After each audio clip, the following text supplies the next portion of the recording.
In this video, I'm just going to be upgrading the stock pulley that comes with the Magnuson TVS1320 supercharger and replacing it with Underdog Racing Development's 65mm pulley.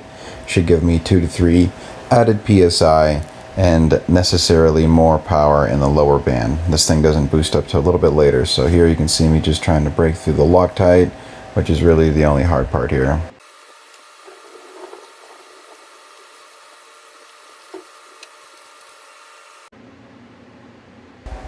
I made the mistake of trying to break the bolts with the belt being off, and obviously that's not going to work out very well, so make sure to break the bolts loose before slipping off the belt. It'll just make everything that much easier. It will still want to spin a little bit on you, which is why I was gripping it, but that's all you need is just a basic hand grip on it. They do make a tool for you to be able to lock in the crank pulley, but as you can see, just a second hand gripping it is all you really need to break the Loctite off, and then you can just go ahead and just use your electric ratchet or your hand ratchet. I just wanted to speed things up halfway through.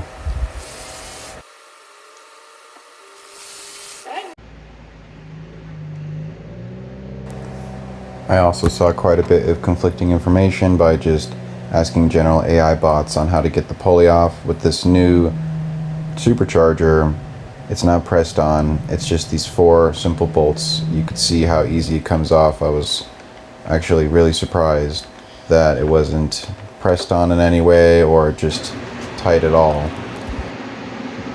This pulley is 10 millimeters smaller than the stock pulley and should gain, according to the website, 2 to 3 psi. So ideally, I'm at 6 psi right now. I'm like right on target, even though I'm at 3,000 feet. Sometimes it's probably 5, and ideally I'll be hitting around 8 to 9 psi at this point.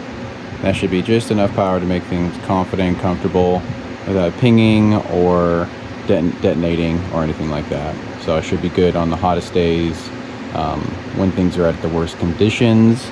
So far, this has been so easy to take off. This is something you could do on the side of the road here in 5 minutes or less.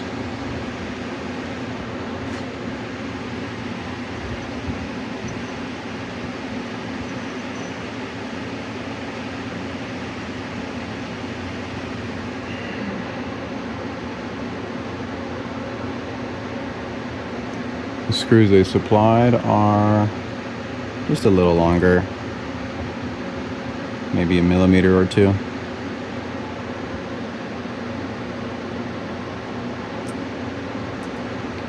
And according to Magnuson, use medium strength thread locker. I just have O'Reilly edition.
According to Magnuson, these are M6 bolts and we should get it down to 96 to 108 inch-pounds, but I think I'm just going to do it at 100.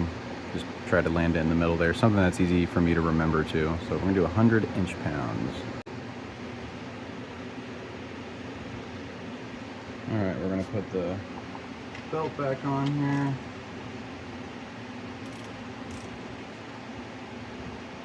Just a standard 3/8 ratchet, hooks right into the pulley tensioner. Slips on easier since it's a smaller pulley. And the tensioner makes up for the slack, or the smaller diameter, I should say. There would be more slack otherwise. It's kind of cooler actually. You get rid of your alternator pulley when you go with this setup, so you know, as you change this size and whatnot, and as well as the belt stretches, it just, you got this spring-loaded tensioner down there, so that's kind of cool. Alrighty. That's pretty much already torqued. Alright. Alright.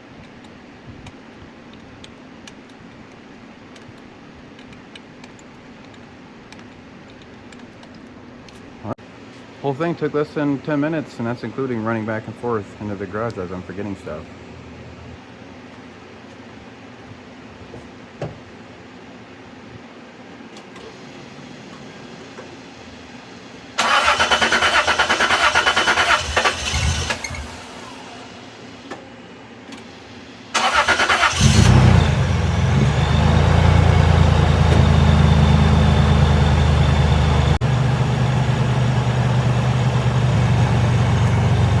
So hot out that the engine fan is drowning out any other noise right now, so we'll try to do a supercharged whine sound later on. Previously, the only way to really hear the supercharger whine was pretty much at redline while revving it, and you can't hear it unless you're like right next to it. Very quiet, so hopefully we'll actually be able to hear the damn thing at this point. Let's see if we can hear that supercharger whine. Downshift, I lose it.